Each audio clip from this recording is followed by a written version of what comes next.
The inventor of Apple, Steve Jobs, right? Alright, so this great American entrepreneur, marketer, was the creator of what we know now as Mac, the iPhones, iPads, the iPad mini, I personally, my first iPod, I bought it when I was in 6th grade, and ever since then, I've owned a couple of Apple products.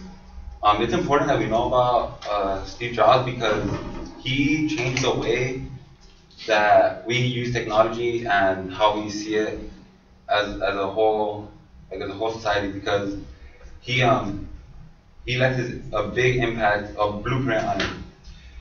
Um, okay. First I'm gonna talk about a background. Why is he famous and some devices that he has left. Alright, this man. Alright.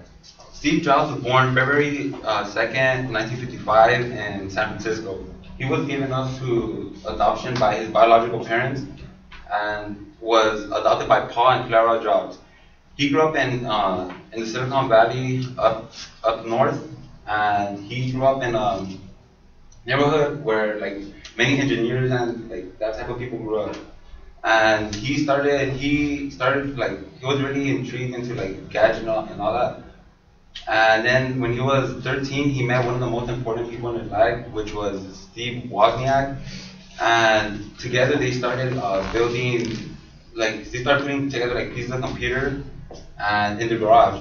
So you could say they became intrigued by that, and they started selling it to local computer like independent sellers.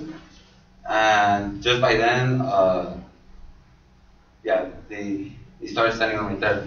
And then when Steve Jobs was enrolling to college, he wanted to attend Reed College, which is a very expensive liberal arts school. And he only attended one semester.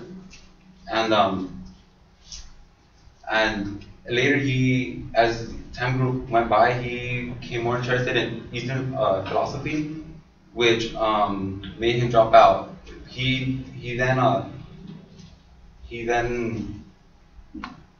moved to Oregon in sort of a hippie community, and when he moved there, his main hobby was gathering apples.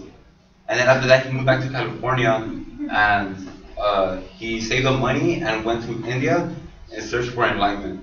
He then came back, and he then came back,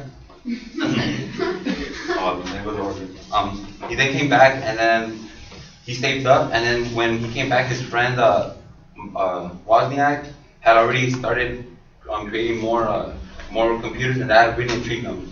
So now I told you a sort of little background about him. Let me tell you about how he became famous. Well, like I said before, him and his friends started building computers in their garage, and then they were becoming they created the Apple I, which is the first ever computer. Then after that, they just started getting the people that were buying it from them were really liking them. So then they started going to the Apple II, which many people liked. And then after that, Steve Jobs convinced his friend to have a private, and the Intel executive invest $250,000 in their company. That was on April 1st, 1976. And from there, that's when the people who came up with Apple, the founders, their success was great, and many of them became millionaires. And then, okay, so that's how he became famous. And then now let me tell you about some of the devices that he has made. As I said, Steve Jobs created the iPad, the iPod Nano, whichever, you guys know a lot.